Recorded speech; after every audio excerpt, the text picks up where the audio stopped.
Okay, let me bring up the Gemara, the Talmud.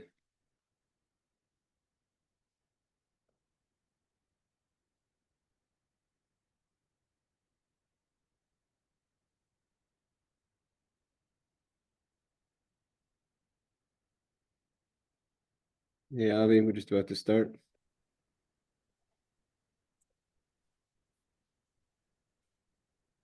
Okay, we're holding the Gemara. Daf, hey Barbara. Trying to say, Barbara, sorry about yesterday. I by mistake cut you off when those two boys were getting a little excited, so I just by mistake cut you off. That was not intentional. Thank you, Rabbi. No, it was difficult last night. Okay, so we're holding the Gemara Daf Kuf Aled Amud Aleph, Tanu Rabbanan. We're in the middle of talking about learning a bit about the laws of what kind of the Gemara about. Here it goes into Shabbos a bit for a second, and then we'll go back into kind of the whispering on people did on wounds or other things. So this actually we're going into a very fascinating Gemara soon. I'm not sure we'll get there today, but of course the Gemara that deals with the first king of Israel of the 10 tribes, so Yeroboam ben Nebat. But that will be maybe at the end, towards the end of the class. Okay, so the Gemara says like this: Tanu Rabbanan, our rabbis have learned, and this is with regard to the question of things that can be done on Shabbos, but must be done in a way of what's called a shinoi. We have to do it differently. So sachin umemashmishin bivnei ma'ayim b'Shabbos. You could rub and smear oil on Shabbos on your stomach, but you make sure to do it in a different way, not exactly as it's done during the week, to show as a hecker that you're recognizing Shabbos. So what would you do a little differently? So hechi avid. So Rabbi Chama b'Rab Chanina Amar sach v'achakach memashmesh. First you would smear the oil and then rub. Those days they would first rub, I guess, to kind of soften the stomach, and then put the oil. So you do it the opposite. First you put the oil and then you rub. So that's a way of showing that it's Shabbos. Rabbi Yochanan said, that you do it all at once. So you rub and you smear at the same time.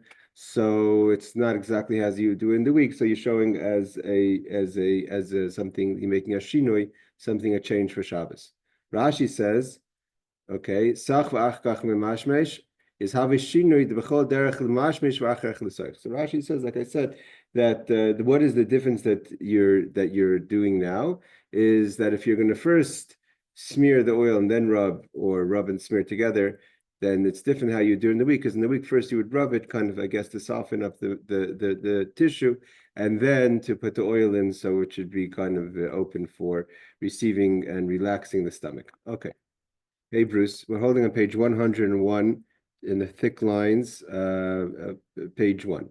Okay, so now we're talking about whispering, these kind of superstitions that are forbidden. Some of them are forbidden. We're going to learn some of them are forbidden, and some of them are just better not to do. We're going to learn things. Page 101, Aleph. So towards the middle, towards the top of the thick lines of the page. So we were talking about whispering on, like, kind of superstitions of whispering on wounds, what's allowed, what's not allowed. It's the nachesh, right? So here he's like this: Tanu Rabbanan, our rabbis have taught us in a brisa that sharei shemen or sarei shemen v'sarei beitzim. Some people say it should really say the resh should be a daled, which would be shadai shemen, and shadai beitzim, which would be demons of oil and demons of eggs.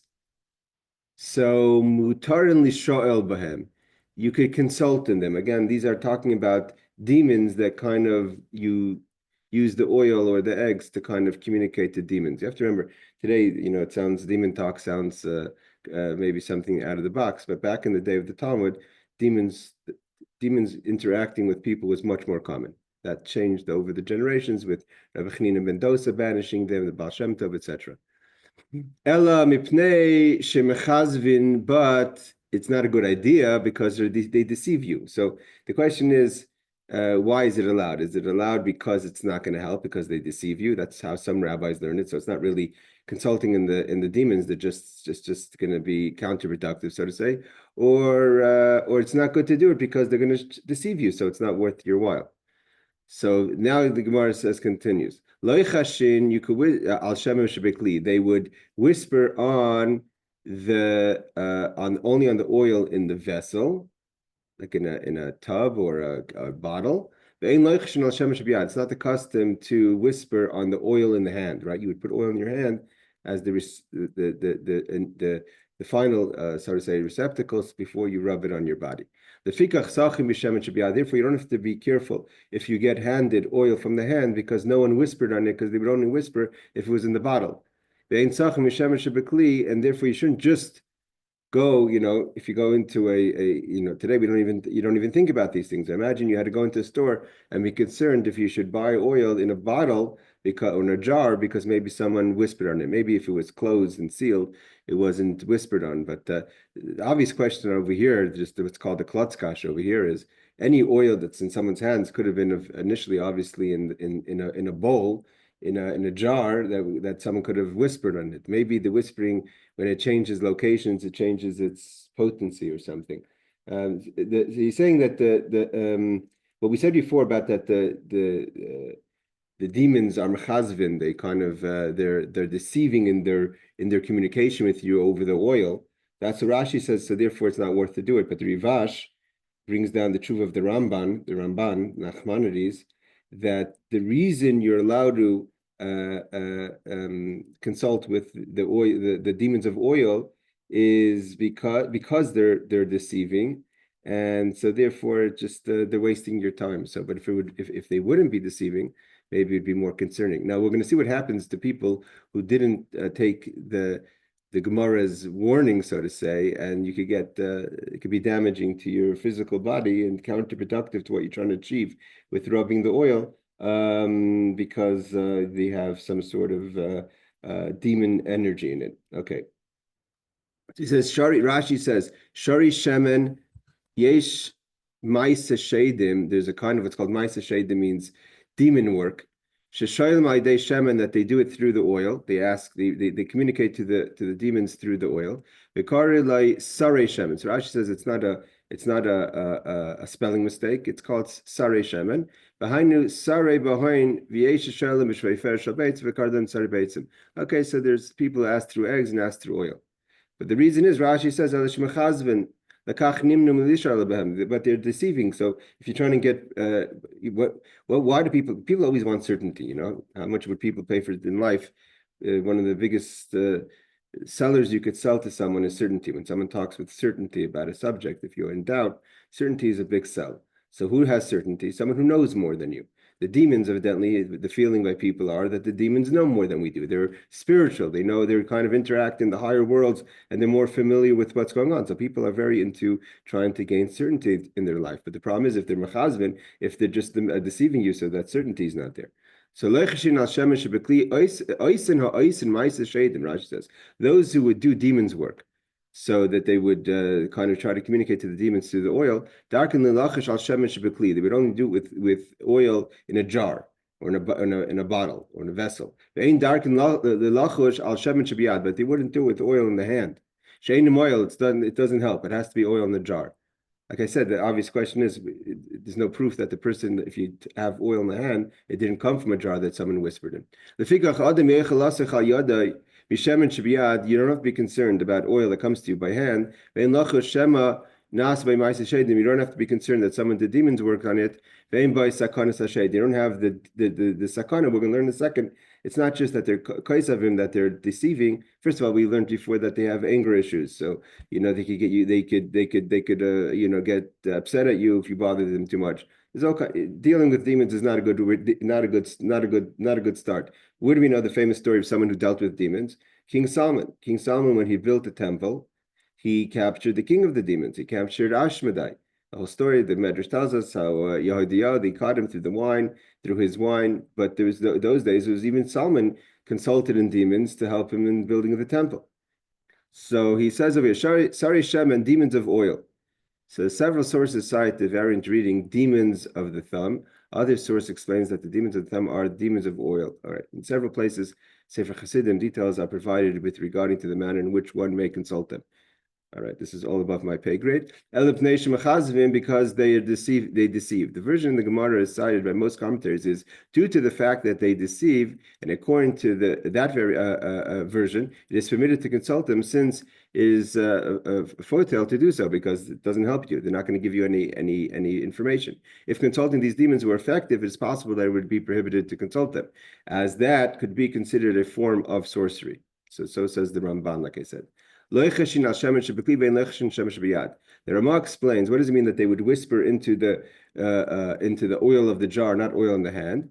The Ramah explains that they may not whisper incantations over oil in the hand because it leads to pain and boils, because it's in the hand, so it's touching your body on the hand. Therefore, whisperers refrain from doing so. Again, it doesn't mean that someone who took it from, I guess, if someone's bringing, that answers my question. If someone is bringing you oil in the hand, means there's proof that it wasn't whispered on, because had it been whispered on, even in the jar, then the hands would have had boils, etc., like we're going to see now in the Gemara.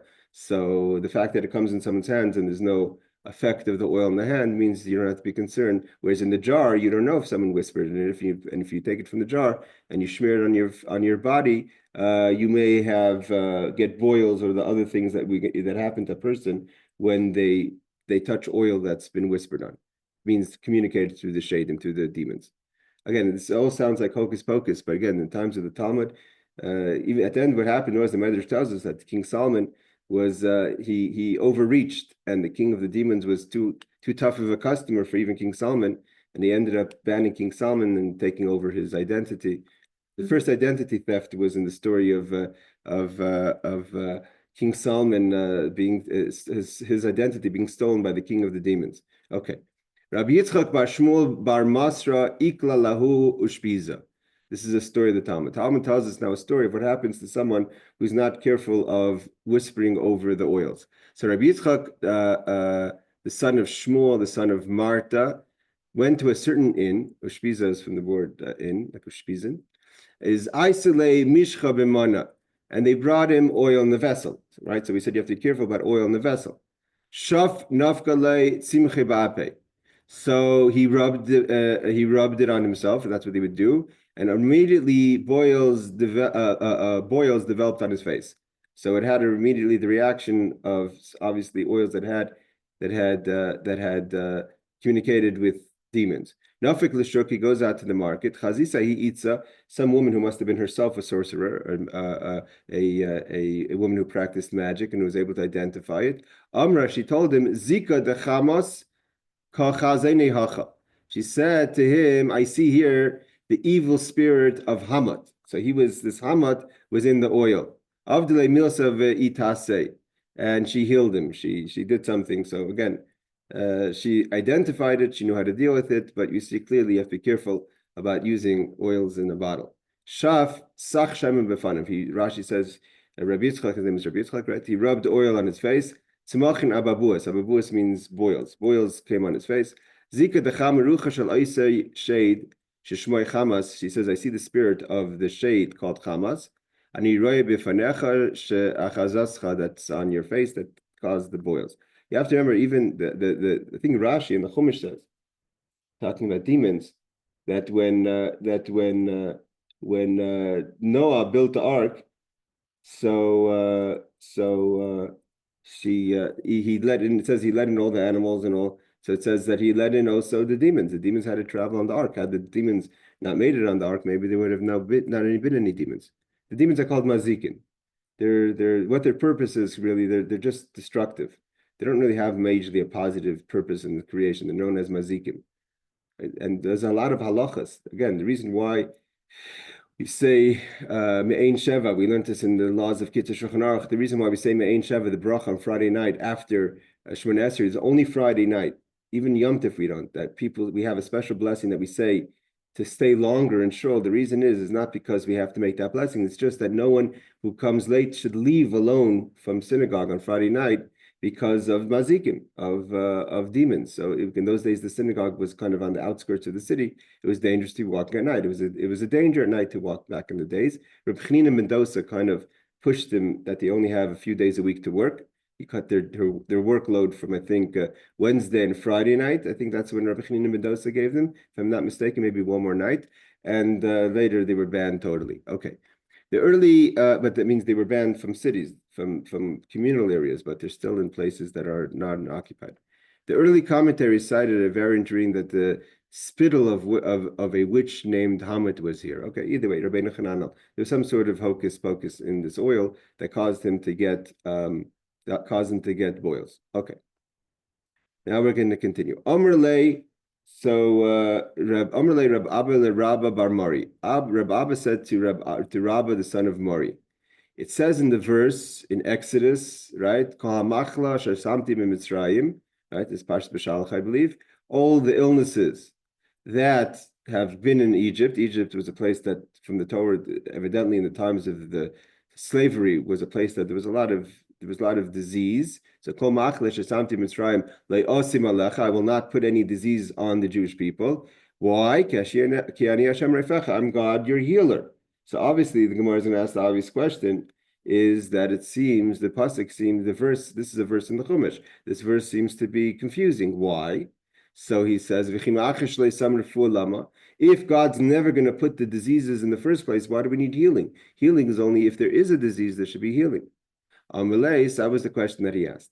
So Amrlei, he responded that Hachi Amr Rabbi Yochanan, this is how Rabbi Yochanan explained the verse. Mikr Zemi Atzmei Nidrash. You're supposed to understand the verse from within itself, meaning, it starts off saying in Exodus 15:26 that if you're going to listen to the words of God, meaning perform the Torah mitzvahs, so if you listen to Torah mitzvahs, then you will not get ill in the first place. But if you don't listen to the word of God, then you could get the illnesses that they had in Egypt. Nevertheless, God will heal us from those illnesses. Now, what does that mean? Why would God heal us if he gives us disease? And the reason for the disease was because we didn't listen to the word of Hashem. So obviously the commentaries explain, I think he brings it down from Targum Yonasan, that is Imasa Tshuva. Means if a person learns, like Yecheskel said, that if God wants us to get in line, sometimes he's harsh. Like we learned, the Gemara says they're going to bring a melech like Haman's going to come and cause the Jewish people to do tshuva. So when we have pain, whether it's personal pain, illness, that gives us, I'm going to see the Gemaras now. Now, based on this teaching, we're going to have Gemaras both from good people and less good people who, through difficulties, were able to do tshuva because that got them in focus. So therefore, when it says, Ani Hashem Refecha, I'm God, your healer, after getting the disease because you didn't listen to the word of God, it's not just that God is going to give us a disease and take it away just like that. It's either going to be because of tshuva, or that we should do tshuva when we see how God is his hashkach, his watchful eye is over us. These are the different explanations of the commentaries on that, Eitz Yosef, etc. Okay. Now we go to Gemara that's going to deal with this issue about how do people understand illness in their life and how do they reflect on it. Is it a good sign or not a good sign? And there's going to be an argument between the rabbis and Rabbi Akiva, as many issues with the rabbis and Rabbi Akiva in perspective of these things have disagreements. Amar Rabba bar Barchana. Rabba, the son of Barchana, said as follows. A story. So he was an Amora. Rabba Barchana lived in the times of the Talmud. And he's telling us a story that happened in the times of the Mishnah. So, Kishachala that Rabbi Eliezer, and Rabbi Eliezer the Great. Who is Rabbi Eliezer? He's Rabbi Eliezer ben Hurkanes, who was a student of Rabbi Yochanan ben Zakkai. So, one of the pillars of the Mishnah, one of the teachers of Rabbi Akiva, him and Rabbi Shua are the teachers of Rabbi Akiva. So here we're talking about one of the giants of Talmudic times. They called him Moshe Rabbeinu. He had an issue. Because he got into arguments with Rabbi Yeshua, he was eventually excommunicated. We know where they're buried. He's one of the 5 students of Rabbi Yochanan ben Zakkai, who is the Nasi, the leader of the Jewish people in the times of the destruction of the Second Temple. So that's the early Mishnah times. And the Mishnah was only put into publication by Rabbi Yehuda Nasi, which is a few hundred years after the destruction. But these are the personalities of the Mishnah, called the Tanoim. He's the early Tanoim. Rabbi Eliezer was excommunicated because he disagreed with Rabbi Yeshua in an extreme way till he was excommunicated. He died excommunicated. So this story is happening when he's sick before he dies. So because he was excommunicated, and he was about to die, the rabbis we learned other Gemaras where earlier in Sanhedrin, where how far they were able to go near him. He's buried with the other 5 students, the remaining 5 students of Rabbi Yochanan ben Zakkai, with Rabbi Yochanan ben Zakkai, in the same place as the Rambam is buried, in the city of Tiberias, in Tveria. We could go and see them now. And unfortunately, when you go today to the gravesite of Maimonides, where you see Rabbi Yochanan ben Zakkai buried there, the 4 students are buried one, and he's buried separately, because he's even buried separate from his colleagues. Okay, so now he's sick, and he's a teacher of Rabbi Akiva, so his students come to see him. Although he's been excommunicated, they want to say the final farewell to their teacher. So Rabbi Eliezer, when Rabbi Eliezer the Great becomes sick, Nichnasu Talmidav Levakre, his students came in to visit him. Again, that was the big deal. It was after the excommunication. Omer Lahan, he said to them, I know we're not sure what this means. There's intense wrath, anger in the world. Now, because he was sick, he looked at it as if that he was taking on what's called the Yisurim of his generation, the Yisuri Dar. There's a concept that there's tzaddikim who are good. Obviously, they did nothing wrong. Why did they go through difficulties? Because of the Yisurim. They're taking on the sins of the generation. So he's one of the greats of the generation. So he says that his being sick is a sign that there's anger in the world. His chiluheim baichin. So his students started to cry. Rabbi Akiva started to laugh.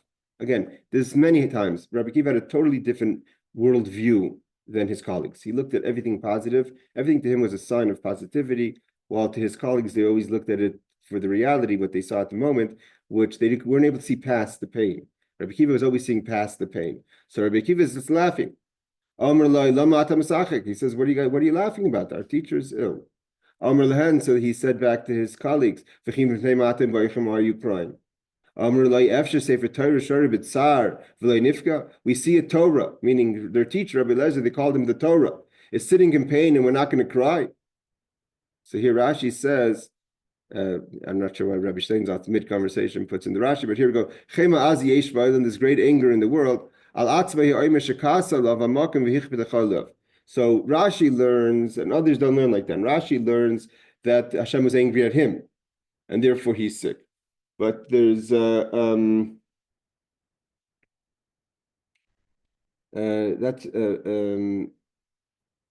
others don't learn like that. It says that it's talking about that it's not that he sinned, but the generation sinned, and that's why the students were crying. And Rabbi, so okay, let's see the answers of the Gemara. So here it says, there's great anger in the world. So see the Marsha says. Okay, some say the Rasha says also, remember, we learned in Sanhedrin earlier on page 68 that when they walked in then, and he was upset that they sort of say kept the excommunication and they didn't see him for I don't know how long. So he told them how they're all going to die. They all ended up dying horrible deaths, including Rabbi Akiva was murdered viciously by the Romans.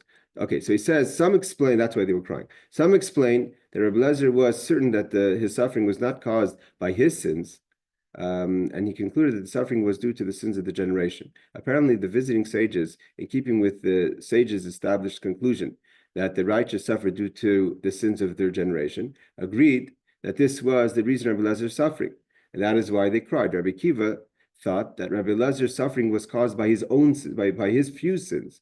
Therefore, Rabbi Akiva believed that the suffering would be effective in atoning for them. So why did Rabbi Akiva laugh? Because Rabbi Akiva said, by the fact that he's suffering now and the sins are his own sins, even though they're very few, like this, no one could go into heaven without cleaning, some sort of cleansing. So either you have to go through hell, what's called Gehenna, or if you could suffer here in this world, then you don't have to go through the hell. So he was happy for his teacher to have to deal. It's much easier. The Nachmani says it's much easier to deal with issues in this world than it is, as hard as it may seem to us here, than it is in hell. Hell is, the Ramban says, it's thousands of times more intense to go through hell than any suffering we have in this world. So that's why he laughed, because he felt that his rabbi was going to get, so not off easy, but it's easier to suffer in this world than to suffer in the world to come. So Amr Lahem, so now he answers, it's mid-conversation. So the Rabbi Akiva says, L'kachanim sachik, this is why I'm laughing. Kolzman shani roi rabbi, she'ein yayin machmitz. Anytime I see one of my teachers, you have to know that Rabbi Eliezer the Great, his father was very wealthy. He did not have an easy life. Rabbi Eliezer the Great was from a very wealthy family. He left his father's home against his father's wishes and did not go into the family business. He went to study by Rabbi Yochanan and Zakkai. His father excommunicated him because of that.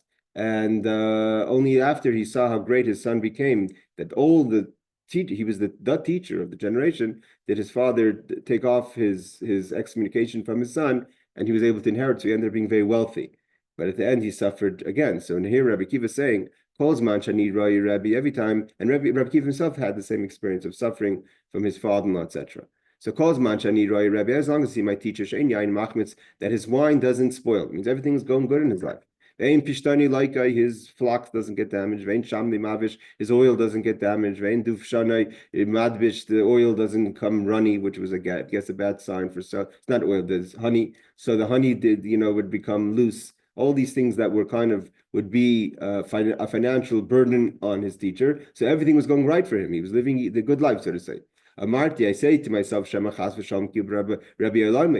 maybe my teacher got all his reward in this world. He's seeing how his life was good. Now that I see my teacher's in pain from the illness that he has, and I'm happy. He's happy that he didn't have it easy, and therefore he still has a portion in the world to come. So Rabbi Eliezer the Great was offended because Rabbi Kiva was actually indicating that there was things that Rabbi Eliezer had to do. It means Rabbi Eliezer thought that he's suffering for the sins of the generation, and Rabbi Kiva is saying that you're suffering from your own sins. So Amalei Rabbi Kiva, Amalei Akiva, he said, Akiva, Klum chisarti min Torah kula. Have I done anything lacking from the Torah that I deserve this punishment? Amalei Lemadet Rabbeinu, we learned, my teacher, we learned from here, even though that Rabbi Kiva didn't learn this is a verse, but he didn't learn it from Rabbi Eliezer. But he learned from here how the respect that any time he says something of teaching in front of his teacher, he says, Limadetanu Rabbeinu, I've learned from my teacher. Ki adam ein tzadik bar teshayasa toiv v'layachta. There is no person, even the most righteous that lives in this world, that does absolute good, that doesn't sin. There's the famous question that's the Gemara on Shabbos in page 58.5 says that there's only four people that died from the sin of what's called the sin of the snake, meaning that the only reason they died is because death came into the world. It's called Arba Mesu Be'itav Shal Nachash. 4 died from this bite of the snake. And those 4 were Yishai, the son of the father of David. I forget the other 3. The Arizal said it about the Ramak when he eulogized the Ramak in Tzfas 500 years ago. He quoted the idea that he also was one who died from the bite of the snake, but that's only mamish a few people. So basically, Rabbi Kiva maybe was saying to him, outwardly, maybe he wasn't on that list. Whatever, that's a little tough. But he says like this: Rabbi Kiva said to his teacher, as long as I see that everything you do, you're successful. If honey becomes too warm, right? There's always the problem. Where do you keep the honey? In the fridge and gets too hard, or you keep it in the cupboard and it can become too warm. If it becomes too warm, so it's sulul, it becomes loose. It's not good for that's not good for the honey. Amarti kabel Rabbi Salam because Chari. Then I would think that my teacher, meaning Rabbi Eliezer, got all his reward in this world. And if he got all his reward, then what's going to be in the world to come? Roy Rabbi Bitzar. Now that I see the teacher is in pain, and I see that he has a lot of his reward is going to be is saved for the world to come. So I'm happy for my teacher. You're saying Rabbi Eliezer was a little offended. He said, "You want to say that I did any sin?" So Rabbi Steinzelt says like this. He brings down these 2 ideas. Although many righteous people enjoy comfort and success in this world, since Rabbi Eliezer was unnaturally successful, I guess he was even more successful than most, and experienced no difficulties. He had initial difficulties before he studied Torah. That we know clearly. The story, his father cut him off. Nevertheless, afterwards, his father was one of the wealthiest of Jerusalem. So one might conclude that he received his reward in this world. That's what the Be'er Sheva says. When he says, Limadetanu Rabbeinu, from here the sages learn that when a student cites a statement in front of his teacher, or her teacher, he must say, "You taught us, our teacher," even if he did not learn that matter from his teacher. Rabbi Kiva cited a verse And despite the verse not being a statement taught by Rabbi Eliezer, introduced the citing with "You taught us, our teacher." So it's a way of how one talks with respect in front of their teacher. Okay, so we're continuing with the story of Rabbi Eliezer becoming sick. Tanu Rabbanan becoming ill. Tanu Rabbanan, rabbis have taught us. Kishachal Rabbi Eliezer, when Rabbi Eliezer became ill. Again, this is Rabbi Eliezer the Great. And he was excommunicated, so his students are coming to say the final goodbye. Nichnasu arba zakenim mevakre. 4 elders. Here, first we called them students, and now we're calling them the elders. So, kind of, we're looking at it from different perspective. Who are the 4 elders? Rabbi Tarfon, Rabbi Yeshua, Rabbi Eliezer ben Azariah. Rabbi Eliezer ben Azariah was definitely the youngest by far. We know he became the prince at 17, and Rabbi Akiva. Elders over here doesn't mean in age, it means in greatness. So when they saw him sick, and then Rabbi Tarfon, again, these are all colleagues of Rabbi Akiva. Rabbi Tarfon said, where do we have Rabbi Tarfon, Rabbi Eliezer, Azariah, and Rabbi Akiva? We have them in the Haggadah together, right? We're soon about to learn to say the Haggadah on Pesach. So then Rabbi Tarfon wanted to say something comforting to his teacher. So he says, that our teacher is greater for the Jewish people than a drop of rain. So though sometimes rain, it says Yoma Mitra, a heavy day of rain is a day of judgment, but here we're talking about the blessing of rain. So he says, rain only helps one in this world. Here we see how one of the foundations, the Tanya teaches in the Geras HaKodesh, how a tzaddik protects the people even after the tzaddik's passing. So here the tzaddik, he's saying the tzaddik is greater than rain because rain helps the Jewish, the people in this world, where a Rebbe helps the people in the world to come as well. Then Rabbi Yeshua said, you're greater than the sun. Then the sun is only in this world, where Rebbe is going to be in this world and the world to come. What does it mean that there's no sun in the world to come? So Rashi says, we're not talking about when someone passes away, they're in a world that doesn't have the sun because the sun is still shining somewhere else, obviously, right? We're talking about the days to come when it talks about there's going to be the new luminaries. So Shegigul Acham V'Layla Asid Shem Oyris Mischadashes, right? Where's the pasuk? I forget. We say it in Shemaim Chadashim. So there's a verse in one of the prophets that talk about how the sun and the moon will be renewed in the days of Mashiach. So the sun is going to go through a renewal. It's not the same sun. So therefore, the Rebbe is greater because his consistency is even more consistent than the sun. So he's trying to give a level of consistency. Rabbi Tarfon talks about rain, the benefit of rain, which is something that helps grow. The Rabbi Yeshua talks about the consistency. The sun seems to be what's consistent, right? Everyone knows the sun is going to rise every morning, hopefully. So that we could rely on that, more than we could rely on the weather. We could rely that there'll be light in the morning and dark at night. So the consistency of the sun, as consistent as the sun is, Rebbe is even more consistent. Then we could rely more on Rabbi Eliezer, the Great, on our teachers, than we could on the sun. And then Rabbi Eliezer ben Azariah Rabbi Eliezer, the son of Azariah, said, Taivatel Yisrael, that Rabbi Eliezer is greater for the Jewish people, Yesemi Eim Va'av, more than a father and a mother. Sha'av ve'eim ba'ilam hazeh. Father and mother are only here for you in this world. Rabbi ba'ilam hazeh ba'ilam haba. That's deep. Question being, again, for some reason you guys are missing. I say you guys, I mean Rabbi Steinsaltz is. I've asked him a few times to fix it. The computer over here is missing the last 3 lines. So I'm going to read it from the Talmud over here. Anyone has a Talmud in front of them, they could follow it. So we have Rabbi Eliezer ben Azariah says that he's greater, that Rabbi Eliezer ben Azariah is greater, that Rabbi Eliezer Hagadol is greater than a father and mother. So, and what does Rabbi Akiva say?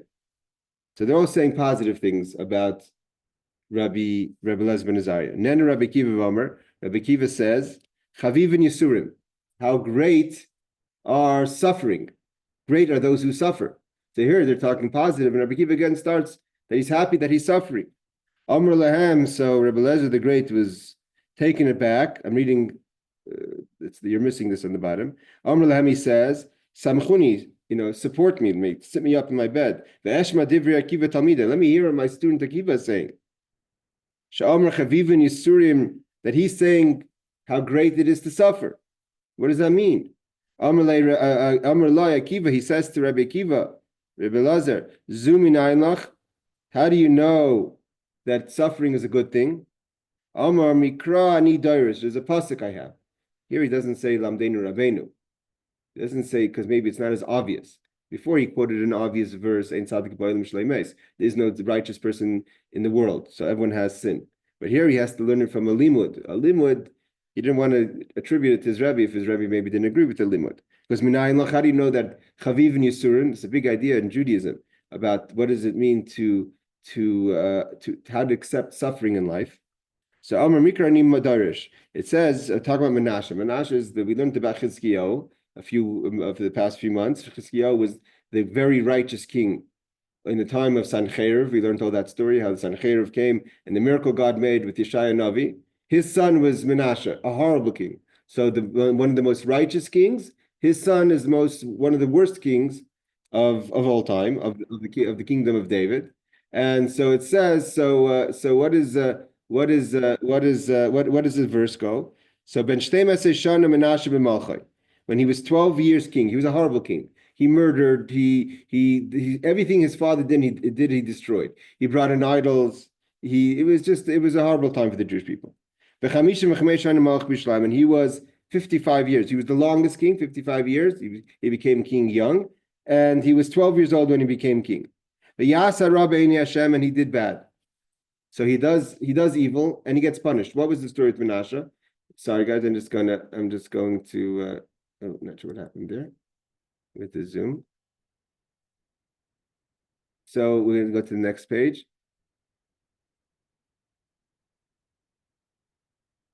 And it says like this. So what happened? He was a horrible king, and then the king of Assyria that was in Babylonia took him as a prisoner. In his imprisonment, he did some kind of tshuva. There's an argument how much tshuva he did, and if he did a complete tshuva, because he's on the list of people who don't have a portion in the world to come.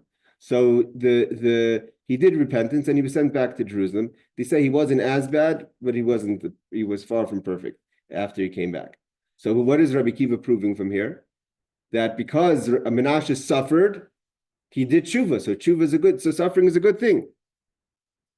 Rashi says, the Rashi that you're missing says, what means Chaviv and Yisurin? Why is Yisurin good? They bring atonement for the person. So what is the story with Menashe? So the Gemara says like this.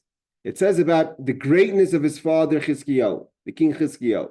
Now what is the greatness of the king Chizkiyahu? It says, Gam Eila Mishlei Shlomo, even Mishlei, that was Proverbs, that was written by his great grandson, the students of Chizkiyahu, Asher Tiku Anshe Chizkiyahu Melech Yehuda, that the students they were so learned in the times of Chizkiyahu that even Mishlei, the writings of King Shlomo, were articulated, were put into writing in the generation under the watchful eye of King Chizkiyahu. So the Gemara asks a question like this. It's a famous educational Gemara.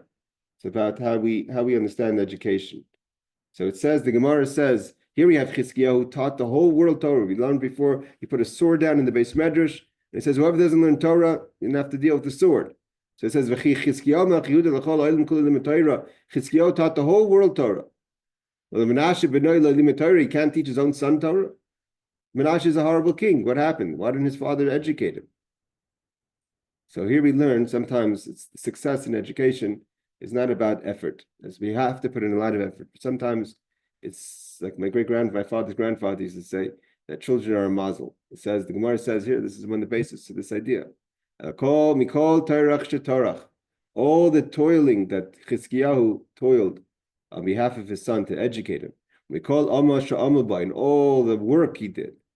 And the only thing that brought Menashe back was not his father's love and attention and trying. Maybe he tried too hard. We could argue about what Chizkiyahu did wrong with Menashe, but that didn't bring him back. The only thing that brought Menashe back to tshuva was Yisurim.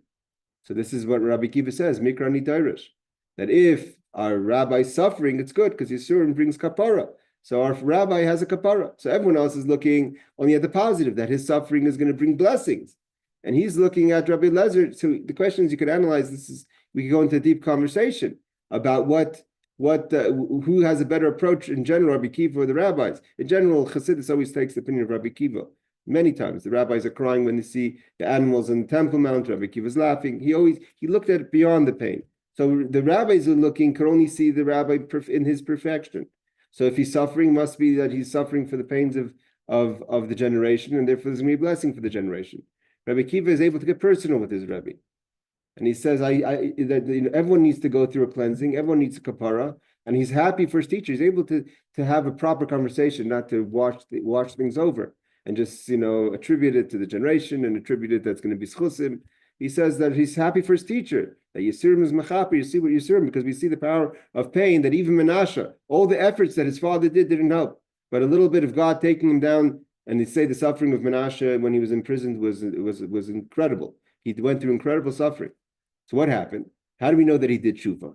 So the verse says, Shneimar, Vaydaber Hashem el Menashe vel Amei v'leik shivu. God sent not just his father, he sent the prophets. He killed his own grandfather, Yeshaya Navi, who tried to give him education, give him discipline. So God sent, when it says God spoke, it means he sent the prophets to Menashe and his people, v'leik shivu. They didn't listen. Shows the power of influence, right? The Jewish people under Chizkiyahu, the Jewish people were righteous, not just the king. And as soon as Menashe comes in, the people come corrupt. It says, Velamoy. So the king of Assyria's armies came to Jerusalem. It's funny because it seems like the kingdom of Ashur, of Assyria, was finished after Sanhedrin was killed, which was in his father's times. But I guess they hadn't, whatever, not sure how that worked. There's still the Assyrian army. But Yilkadu as Menashe, and they captured the king of Menashe, Bachuchim with hooks. That doesn't seem pleasant. He was put into chains and taken to Bavel. Not sure if it was Bavel then was the king already. Later, that's the Nebuchadnezzar destroys the temple. How Assyria is more west than Babylonia. But either way, I guess there was a trend. There was some sort of transition going on between the world rulers between Assyria and Bavel. Either way, he ended up in Bavel. So what happens over there? So before we go to Rashi says, what does it mean, the works of Shlomo, that the people of Chizkiyahu, means his followers, put into publication? The students of Chizkiyahu. That Chizkiyahu v'seyata kosvi mishlei. We learned in Baba Basra that Chizkiyahu goes into who wrote what of the Chumash, of the Tanakh, and it says that Chizkiyahu and his students wrote Mishlei from Shlomo. What do we see from here? That Chizkiyahu taught everyone, even his students are writing Mishlei. He put a sword by the gate of the temple of the study hall. We have to. Okay, evidently his method of teaching was harsh. He put a sword in the Beis Medrash. He dared anyone to not study Torah. Everyone, and he was effective. It says that there was never in history. We're talking about in David's times and maybe even Moshe's times. I don't know. It says there's almost never in history of the level of study as this level of study under King Chizkiyahu. That's why the Gemara is fascinated that he was able to teach everyone but his son. So the Gemara continues that Rashi continues not Pesach Beis Medrash the Kolshken Shem Nashim Noilim, he definitely taught his son. The Kol Tarach Shetarach by Lilamda, and all the effort he tried to teach him, it didn't work out. Okay, so what happens? So Menashe is taken captive, and he's in Bavel, and so things aren't good for him. So what happens? He was an idol worshiper. But he wasn't an idol worshiper, came from nowhere. His father was a big Talmud Class, was God's man. So he knew about God. He was rebellious against God. So what happens? When he was in distress, he sought the Lord of his God. And when things got really bad, he turned to Hashem. He humbled himself before the God of his fathers. He prayed to Hashem, and God listened to him and took him out of his captivity. He was returned to Jerusalem. By Shiver B'Shalayim Malchusa, he was returned. This was early on in his kingdom, so he was 55 years. By Yed Menashe, and then he knew Hashem hu elikim, that God is the God, not all the idols that he worshipped.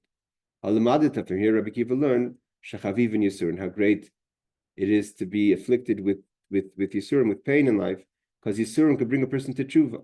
So therefore, he was happy for his teacher, and this ends the Talmud's discussion about the students going to Rabbi Eliezer the Great. Okay, I'm going to go a little further. Tanya, we learned Tan Rabbanan, rabbis have taught us. Here we're talking now. The Gemara, kind of Rabbi Kiva gave Menashe a kind of a pass. Here the Gemara is not going to give him such a pass. It says Shloisha bo balila. Three came and with a demand. He says alila means demand. It's not really demand. The kind of a trickery. They try to trick God into. They try to manipulate. Alila would be better to be called a manipulation. There are three that try to manipulate God or manipulate a situation. Who are the three that try to manipulate? By using manipulating language towards to achieve their goals. Eloin, who are the three that try to manipulate? Cain, Adam and Eve's older son that killed Hevel and God punished him.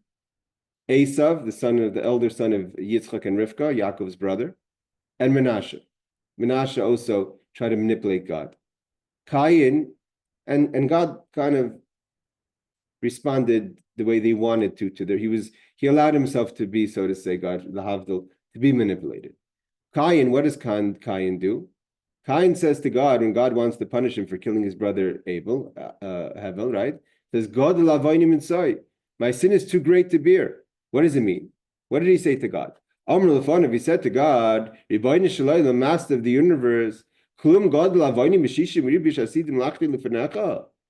I a bigger sinner than the 600,000 Jews that 40 days after receiving the Torah go and build a golden calf? Is my sin greater than that? Them you can forgive, me you can't forgive? He's trying to use manipulating method with God. And God did forgive him. He gave him another few generations. He was only killed much later. The commentaries get very worked up. First of all, they get worked up. Where does Cain know what's going to happen 1,500 years from now? He says there's a very strong lashon. In Torah's Chaim says, Lo yadana mi gila la'oisei Rasha. They call Cain first murderer. Who revealed to this Rasha nevuazu, this prophecy that the Jewish people are going to sin the golden calf? How did he know? Can't just say he knew. So it says, there was evidently a book that's called Dar V'Darshav. It was a book that had all the happenings. Adam, first man, was given a book, or I don't know if it's a physical book or concept, that was all the happenings that's going to happen until Mashiach comes. Whatever is happening has really been written, and Adam saw it all. So we know clearly Adam went through history. He gave years of his life to King David because he knew David would exist. So he looked into his father Adam's book. He knew that there's going to be one day the golden calf. So then he use it as a manipulating argument. So that's number one. That's a person who came with Alila, with manipulation. Esav also tries to manipulate his father. He turns to his father and says, well, you only have one blessing. You can only bless Yaakov, that's it. So he put his father in a difficult position. What would his father say? I only have one blessing? Oh, so you're only limited? Then maybe I can go somewhere else. Means I forced the blessing out of his father, so his father shouldn't say there's only one blessing. And the next one is Menashe. What did Menashe do to manipulate God? First he called to all his idols to help him. And then he calls out to his forefathers. So what was he basically saying to God? If you help me, then you'll show me that you're better than the idols, that you're the true God. If you don't help me, then you're just as bad as the idols. So he manipulated God to try to force God's hand to help him. What do you mean Shabo Balila? Rashi explains, they didn't properly pray. Cain, Esav, and Menashe didn't properly pray to God. So we're not giving him. Rabbi Kiva says that Yisurim brings kapara. But the rabbis are kind of downplaying the tshuva that Menashe did. El boy balila, they came in a manipulating way. Sha'amru dvarim shal nitzachain, she'en them tshuva. They tried to say manipulating words of strength that God would have no way out, or Yitzchak would have no way out. He says, "Bracha achasi." There's only one blessing you have, Yitzchak. V'chein lecha bracha yoser, tshuva nitzcha heshiva v'alsalai. He used that as a manipulation, and it worked. Because he forced out of Yitzchak a blessing. Yitzchak did not want a blessing. But by saying to Yitzchak, all you have is one blessing, he put Yitzchak in a spot. Menashe Baba Lila, he didn't properly pray to God. He only prayed to God at the end. He had it planned out. He was this person with strategy. If you don't help me, why did I call out to you? You know better than the idols. And the other idols. Rashi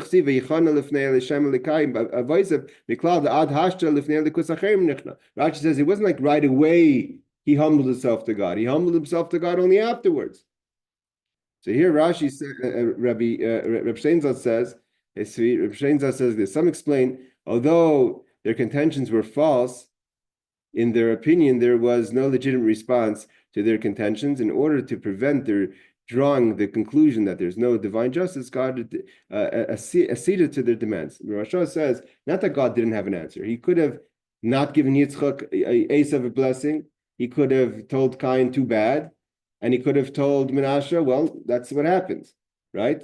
But they said it in a way that they could walk out saying that, that's your interpretation. That's, what did we learn in the beginning of Sanhedrin? When Avishag tells David says, like, I only have 18 wives, that's too much. He says, yeah, that's, when a poor person, when a thief can't steal anymore, he says it's not worth stealing. So yeah, you can't help me, so you're going to tell me that's the way it is. So God gave into their, not that their demand, what they said was right, obviously, but he didn't want them to walk away with being able to say that they were right. Interesting. It's like, I'll leave it at that. It's very interesting. I wouldn't advise anyone to try that with God. Okay. Abba Shaul says, okay, we're going to go, should we stop here? Let's just go a few more minutes. We have 10 minutes. I'll take advantage of it. Abba Shaul says like this. We're talking about it again, the Mishnah, about who doesn't have a portion of the world to come, is someone who pronounces the name of Hashem, Yud Kei Vav Kei, in the way it's pronounced. Tana b'gvulin u'b'lashon agos. So we learned, the Gemara says, we're talking about, because they did pronounce the name of Hashem in the temple. We're talking about b'gvulin outside the temple, and in a foreign language, not agos. So he says, Tanya, Rashi says, that the Hugas Hashem Ba'isis Ein Lechelik Le'Vad, this, that we say that someone who pronounces the name of God, the Shem HaMefarish, doesn't have a portion of the world to come. We're talking about Begvulin outside of the temple of Migdash. They did pronounce the name in the temple, at least in the early days. They stopped doing it in mid-second temple because people were again manipulating the name of God. Aval agav afilu b'migdash loy. Lashon aga laz. Laka means aga. Rashi says is laz. In someone who pronounces God's names in a not using the holy tongue. Laz is a foreign language. She'eni hagi ba'isis b'lashon hakodesh. You're not using the holy tongue. Shalanu. Elashar loyaz in aga lashon belagi safa. Okay. Lashon acher aga lashon uga b'makim sheish by chavuris b'nei adam shebdam divrei chol. Means gatherings of places where people speak mundane things. Gvulin kari chutz l'migdash. What's gvulin mean? Anywhere outside of the temple is called the boundaries outside of the temple. And Rashi says to say it in a kind of a group or in a laz, in a non-holy tongue outside of the migdash, which is the pronunciation of the 42 letters. What's the 42 letters? The 42 letters of pronouncing God's name. The name of Yud Kei Vav Kei is in the number value of 42 is 26, 42. 70 to 63 and Ma'aban 52, 40, 42 is Shem Mem Beis. So there's different ways of pronouncing God's name with the letters, means the silent letters, the vowels kind of. If a person pronounces God's names out of the temple, Rashi learns that if you're going to say it in Lashon HaKodesh outside the temple, is not so bad. If you're going to say it in a foreign language, it's really, you totally don't have a portion of the world to come. But in the temple, you were able to say it because the Kohanim did say it.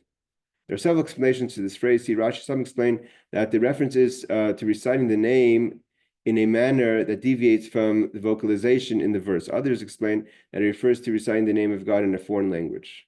Okay, let's just go a little further. We have 6 minutes. The Mishnah says now about people. What people, famous people, don't have a portion in the world to come?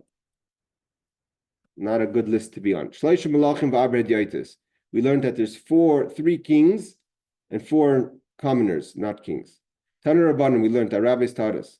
Yeravam, the first on the list is Yeravam ben Nebat. Yeravam ben Nebat again he's a very, very complex person that we're going to spend the next week or so learning about Yeravam ben Nebat. Yeravam ben Nebat was the first king of the 10 tribes. After King Solomon, King David, King Saul was the king over all 12 tribes. King David took over after Ishbosheth/Saul came David.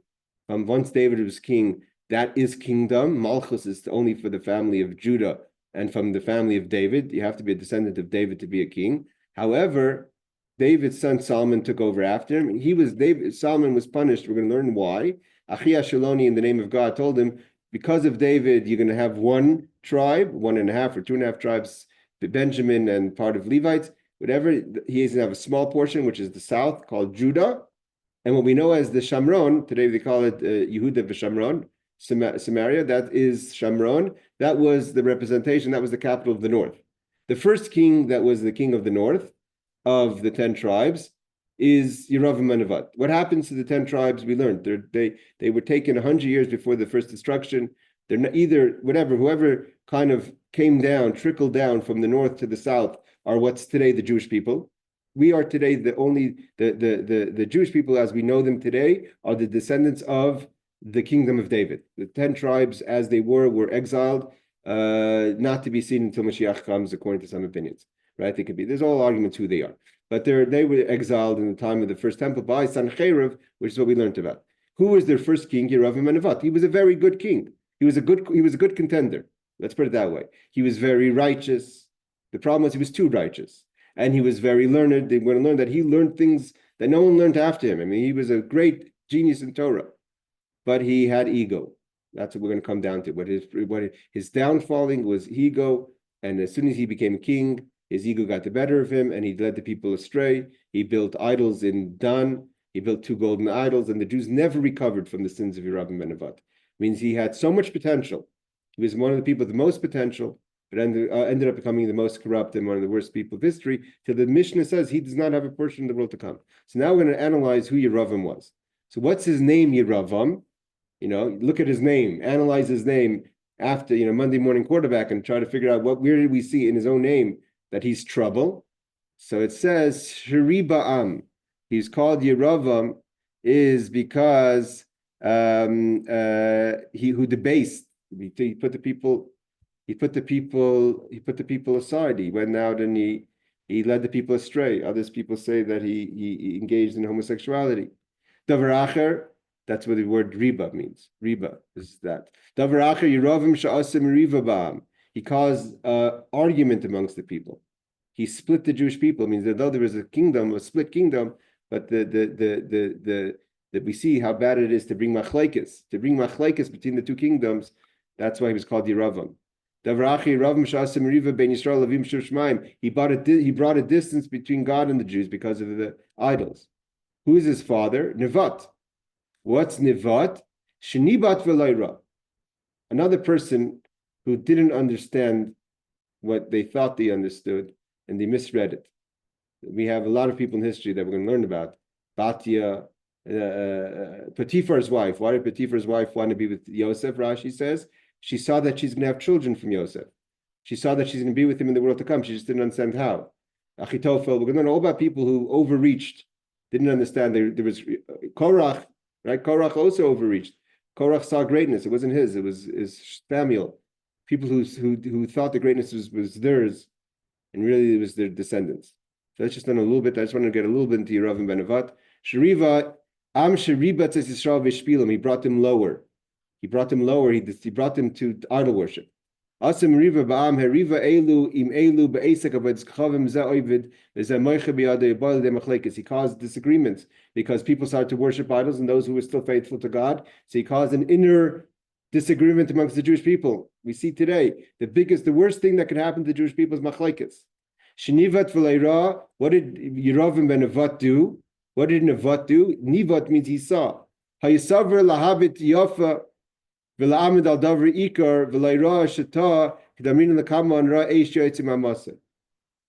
he saw and he thought he understood what he saw, Nebat, his father, Yerovam ben Nebat, and he saw wrong. What did he see? He saw fire coming out of his penis. For some reason, he thought, again, that meant that he's going to be great, and really was a sign that his son was potentially going to be great. Okay, let's just see a little bit. Gemara says, Tana, we learned. Nevat, okay, we'll stop here. We're going to go into the next piece. We'll learn about who Nevat was.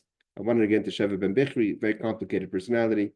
Basically, what the Gemara wants to say is, Yerovam ben Nevat had no schusim. The Gemara is trying to figure out what was so great about Yerovam, the son of Nevat, that Achia Shiloni, again, the whole story of this time in the Jewish people's history is by very complicated people. Shlomo was complicated, Yerovam ben Nevat was complicated, evidently his father was extremely complicated, the prophet was complicated, Achia Shiloni is one of the complicated people in history. We don't really know his story. He left Egypt. I mean, by the time this story happens, he would have to be 400 or 500 years old. He's from Yotz Mitzrayim. He ends up being the Baal Shem Tov's teacher. He never dies. Achia Shiloni is the prophet of Mashiach, the hidden operator. He's always he thought he had a student in Yerovam ben Nevat. Yerovam ben Nevat fooled him. He taught him all the secrets of Torah. There's a very complicated people and very complicated time in the Jewish people's history. But Achia Shiloni doesn't give up, and he goes and teaches the secrets of the Baal Shem Tov, which are the secrets of Chassidus. He's one of the operators that is going to be here until the coming of Mashiach, maybe speedily out of time. Thank you, everyone, for joining. We'll continue with this fascinating Talmud Be'ezus Hashem next week. Take care. Thank you, Rabbi.